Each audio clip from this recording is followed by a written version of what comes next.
Hello and welcome to another Crusader Kings 3 Developer Diary.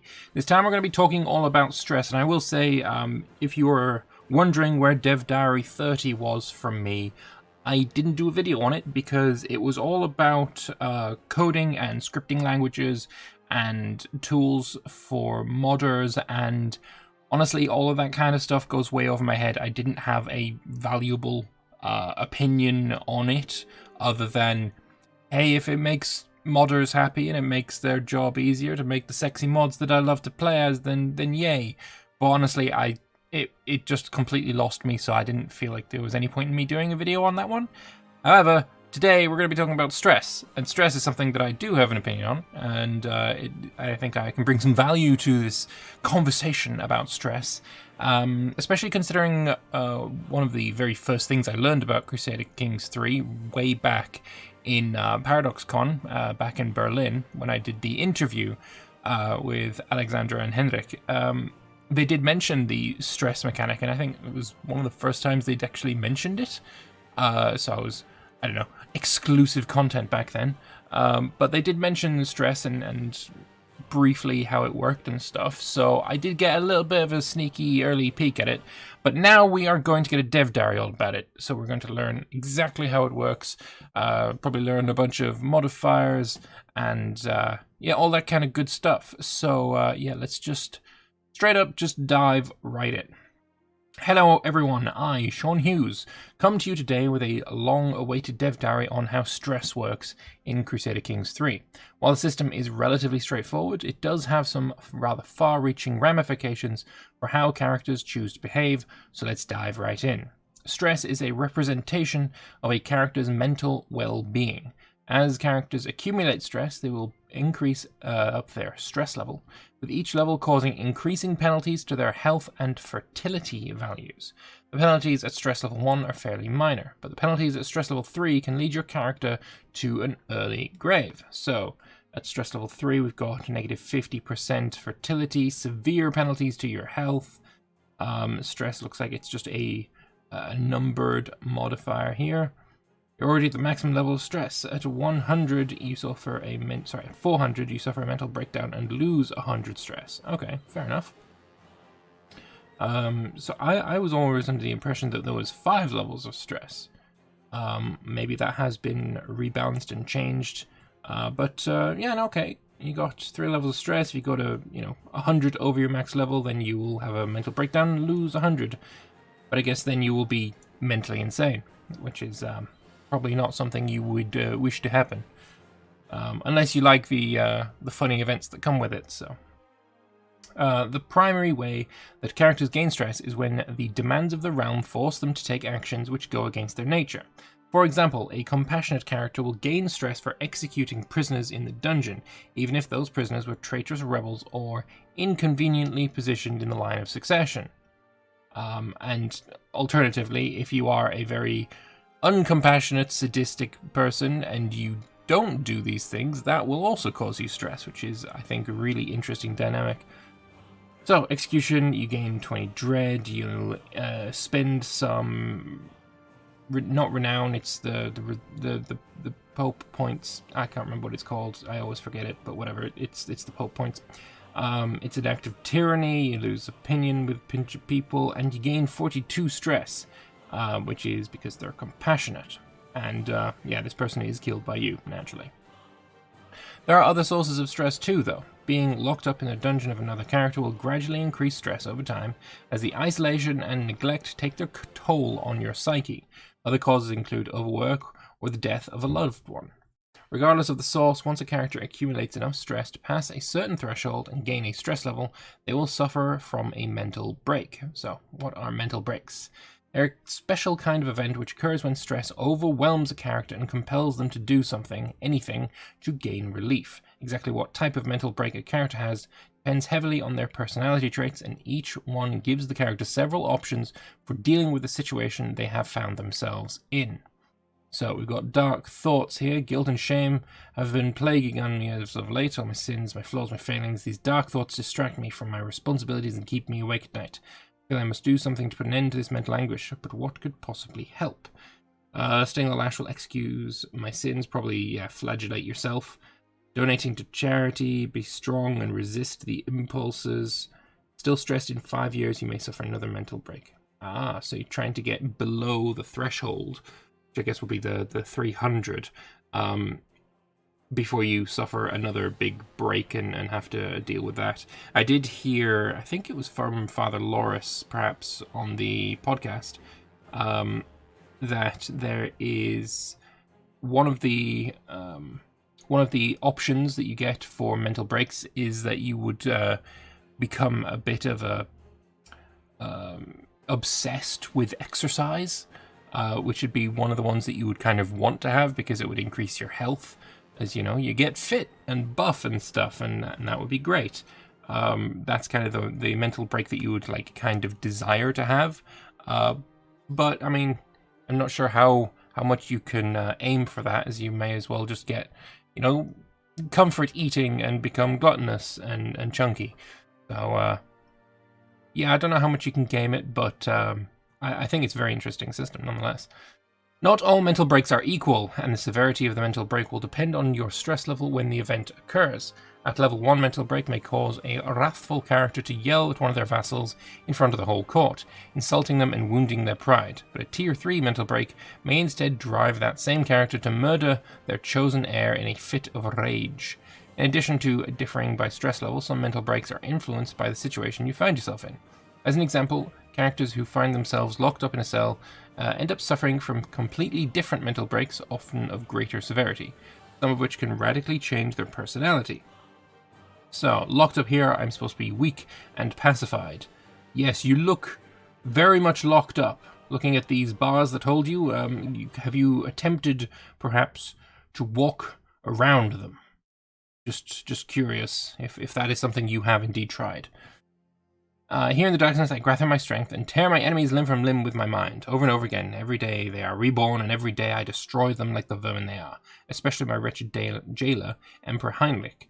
He will suffer the most. Okay, so when I get out, they will pay. You'll lose diligent and vengeful. So you'll lose diligent and gain vengeful, and someone becomes your rival. That's rough because diligent was always a really good trait. Why wait? In my mind, they're at my mercy. I'm not sure what that would give you, but it'd be yeah, I have no idea what that would give you. What that face with the plus is. No, this is wrong. I'm better than this. Would increase your stress. Okay. Player swearing vengeance on their enemies from prison. Lovely. Regardless of the outcome, most mental breaks will give the character the chance to acquire a coping mechanism trait, which will help relieve stress and thus reduce the likelihood of having additional mental breaks in the future. Coping mechanisms are traits that represent the long-term methods characters have developed to deal with the stress of their life. Most of them impose some form of minor penalty on a character's skills, but in exchange they'll enhance the potency of all forms of stress loss. So we have things like rakish, spend a lot of time in the brothel, very nice. Become a drunkard, that's pretty obvious what that one is. Flagellant, just whip yourself. And then comfort eater, which is basically what I said earlier before. Lose some stewardship, you lose some stress, but you're also going to become a bit chunky.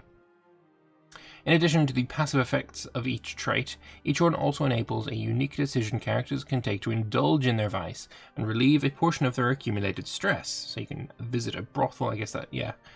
You get a decision to visit a brothel, I guess you'll have a decision to whip yourself, you'll have a decision to get drunk, or you'll have a decision to go and eat a feast on your own. So visiting a brothel, a man on my lap and everything, and everyone the brothel has to offer at my beck and call. Nothing relieves the mind like some carnal relief. It's fair, true, it's fair. Regardless of the form it takes, all coping mechanisms are useful in one form or another. Having the ability to make stressful decisions at will is often far more useful than an extra point of diplomacy or stewardship, and each coping mechanism a character acquires makes it progressively easier for them to manage their stress. It is expected that most rulers will acquire 1 or 2 coping mechanisms during their lifetime, though in some rare circumstances a character may end up with more. As developers, our goal with the stress system is not to prohibit or punish players for taking certain actions, but rather to make them think twice about otherwise no-brainer decisions. Is it really worth it to execute that foreign claimant when doing so will give you 42 stress? Maybe, but maybe not. That is a decision you will need to make when the time comes. As a player, or as a future player, as a fan of the CK series and of role-playing games in general, I think the greatest benefit for me is the roleplay potential. You'll have a character that you are playing as. Like in CK, you are the character. You're not the spirit of a nation. You are the character. And with the stress system, your character is going to have to basically you have to basically roleplay as your character, right? If your character is, let's go back to the previous example, if they're compassionate and you're role-playing as this character, if you just go around executing and torturing and maiming people, it's going to have its consequences. And so it kind of encourages you to role-play and do what that character would do. If your character is compassionate, you're going to be playing a compassionate character, so you should play compassionately. And I just think it really enhances the roleplay aspect of the game, and that's the biggest benefit of it to me. I think it's really, really an interesting way to go about it, because yeah, they are not forcing you to do anything. But if you do the things that are against your character's nature, you're gonna have some consequences, which I think is perfectly acceptable. In this way, stress also gives us another tool that we can use to balance the various personality traits against each other. Some traits like ambitious and compassionate may have higher numerical bonuses, but they cause you to acquire stress more frequently, or in larger amounts. Others like sadistic may make your vassals loathe you, but your character won't be bothered by pesky concerns like morality when they have to do what needs to be done. Who knows, they might even enjoy it. So lazy makes you lose stress faster. Diligent makes you gain stress faster. I think that's a very interesting way of balancing these as well, for sure. Very much so. Regardless of what personality traits your character has, the optimal strategy with stress is often not to avoid acquiring stress at all costs, but rather to strategically acquire certain coping mechanisms and leverage them intelligently to keep your character's stress at ideal levels. Managing your character's stress well will ensure you're always able to take advantage of any opportunities that come your way, while behaving recklessly may leave you stressed to the point of insanity during a crucial moment of your reign. So there's a mental break for this character here. My liege, begged the servant, won't you please do something? Rome burns, you must send aid. I stretch, both my hands coming into contact with beautiful young flesh effortlessly. A chorus of moans behind me seem unbothered by the visitor. I believe I gave strict instructions not to be disturbed, I reply. Only this room, this reality, really making sense to my frayed mind anymore. Bring me a companion, I'll send relief. Ready a barrel of the best armor soon. Let them all burn. I don't know what kind of stress he's got, but he wants to either go to a brothel, that's the top one. He wants to either, that one, or this one would be get some drink in him. Fair enough. Anyway, that's all I have for you this week. I hope it's given you some insight into how the stress system works in Crusader Kings 3, and that this has inspired everyone to think of new and creative ways to leverage this system to its full potential. Well, I'm surely very excited about it. I think it's a really, really interesting system. I think it's going to bring quite a lot to the game. Let's go into the dev comments. Let's see if there's anything there for us to glean any more information. And, of course, there is. Poor Matilda, what have you done to her? Matilda is a very common test dummy for us to use internally. As a female duchess within the HRA, she helps us catch a lot of errors bugs we would not with many other rulers. It's talking about this lady right here. I think this is Matilda, isn't it?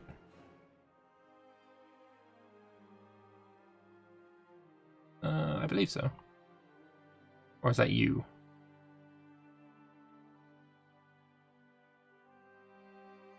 I don't remember which one it is, but it's probably this lady, because I've definitely recognized her personality before. But yeah, using the same character to do the dirty stuff again and again, it's pretty funny. I really don't know about this. I have a bad feeling to be forced to play some kind of character which I do not want to. Well, I mean, I don't care. I don't care. Stop playing a role-playing game.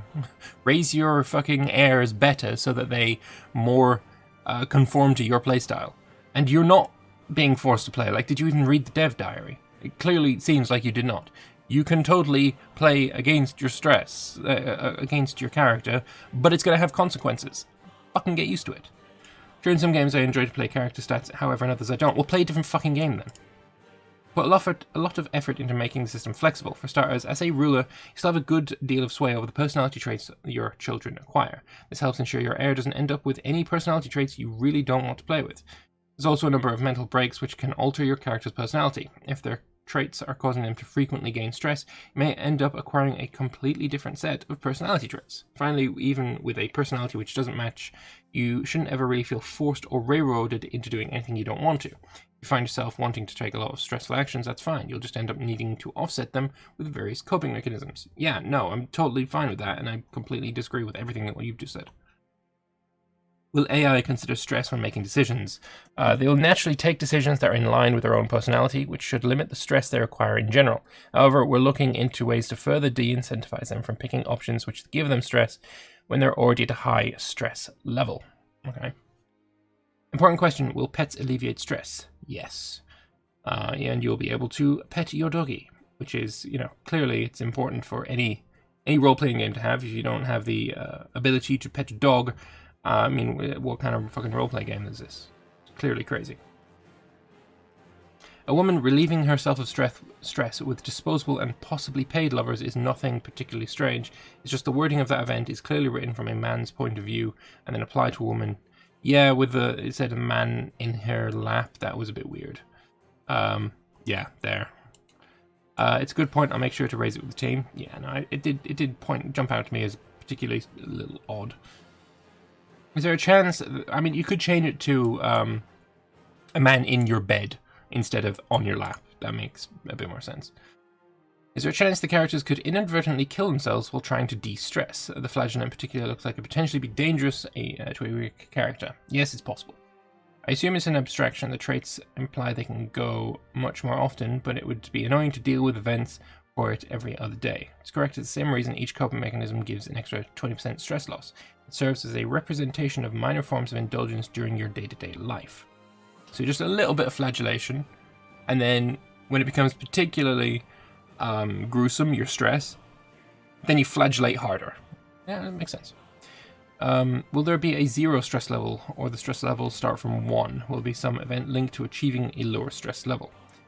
Finally, will there be degrees of coping mechanisms? A light drinker and a heavy drinker should not be treated in the same thing. All characters start at stress level 0, which has no penalties. Right now we don't have degrees of coping mechanism traits, however the game would support this for mods and or if we decide to revisit things at a later point. Yeah, I think definitely light drinker versus heavy drinker is definitely a prime example of having these kind of tiered coping mechanisms. Is suicide one of the options for someone at level 3 stress? Will characters still become depressed? I believe this is a yes, and it is linked to stress now. Suicide is an option for characters in some situations, including when they're high stress. Not a decision to be made lightly, though, never was, as the act can have notable repercussions for your successor, and also for you. Just like, I have had situations in CK2 where I've had an amazing heir, just absolutely phenomenal, while being in elective succession. It's been really hard to get them to be the one to be the heir. And my ruler is stressed. Or not stressed, he was depressed, giving me the option for suicide. And it was very, very difficult to get my awesome heir to be the one that would be the successor. And as soon as he was, I was like, okay, now I'm going to commit suicide, I'm going to die. And so I'm going to be playing as this awesome character instead of the fucking dullard that keeps fighting him for elective succession. So my character jumps off a tower, hits the pavement, and survives, and is crippled and maimed and incapable, and I basically threw that entire campaign away because the next, without me guiding the succession to my preferred heir. The dullard got it, and I was not able to play as the really awesome heir. So yeah, suicide can sometimes backfire. Make sure to pick a taller tower. I foresee a myriad of mods with different flavors of how to cope. We'd love to see some events if I've established a trade route to Asia and acquire certain herbal products within to deal with my stress. So we've got Hashishia. Nice. Domenico is dependent on the consumption of hashish to deal with stress of everyday life. Perfect. Why does stress reduce fertility? Because it does in real life. Quite literally, just your sperm count goes down if you're stressed. It's fucking medical fact. Like, of course. Fertility in Crusader Kings 3 isn't just a representation of biological fertility, but an abstracted representation of your chances of either getting pregnant or getting someone else pregnant. Characters who are too stressed out may not be in the mood very often, and as for feeling pressured to conceive a male heir, well, performance anxiety is a thing. Also, it just literally stress reduces your sperm count. Damn. Speaking of which, I'm curious, how is the event structured in regards to the character's sexual preferences? Would it be different if Matilda was homosexual? And if so, how would it work if she was bi instead? Would there be a random chance of featuring either male, female, or blorg lovers? Or would it just be default to one? It's actually quite dynamic and based on attraction. If Matilda was homosexual, she would indeed be spending her time with other women. If she was bisexual, she could spend her time with women or men. However, due to practical concerns, if her religion shunned homosexuality, she would more often spend time with men instead of women. Fair. Emperor Heinrich, not Kaiser Heinrich. This actually seems to be a bug. Oh, well, good spot there, Super Bear Nut. Will be a cap on coping mechanisms. There's no hard cap, but in practice, rulers tend to acquire no more than 3. As you have a coping mechanism, you're more likely to get mental breaks that let you indulge instead of gaining new ones. So for each one you acquire, getting new ones become less and less likely. Fair enough. Are all the coping mechanisms based on addictive forms of debauchery, or are there innocent forms of escapism as well, such as frequently going on hunts or writing poetry? If I remember correctly, Louis XVI of France is sometimes portrayed as ignoring the matters of state in favour of tinkering with clocks, which eventually ended in the French Revolution. There are more innocent forms as well. While not every ruler will find themselves predisposed to them, other coping mechanisms include journaling and exercise. That's the one I mentioned before.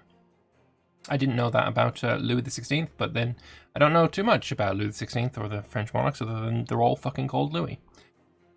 Are we not worried about the abuse of the stress system? Often in CK2 there are situations where I want to accelerate the death of my current character in order to play as my current heir. Like it sounds like in CK3 I can just purposefully stress my character out to achieve my goal of switching to my heir. I mean, like I said before, like that's kind of the situation I was in CK2 and it completely backfired and I ended up being a puddle of still conscious meat on the pavement. Still the ruler, crown on the puddle of meat. And yeah, and as we said, as was mentioned in the dev diary, one of the things that happens if you're super stressed out is you may go into a fit of rage and kill your heir. So, I mean, good luck trying to game this and then fucking it up by killing your own heir. Good luck with that, booty. Tier 3 mental break may instead drive that same character to murder their chosen heir. Yeah, exactly. This. Beyond that, yes, there are various consequences and penalties associated with having high stress that makes intentionally racking up stress to gain an early death less than ideal. Yeah, it doesn't sound entirely ideal, for sure.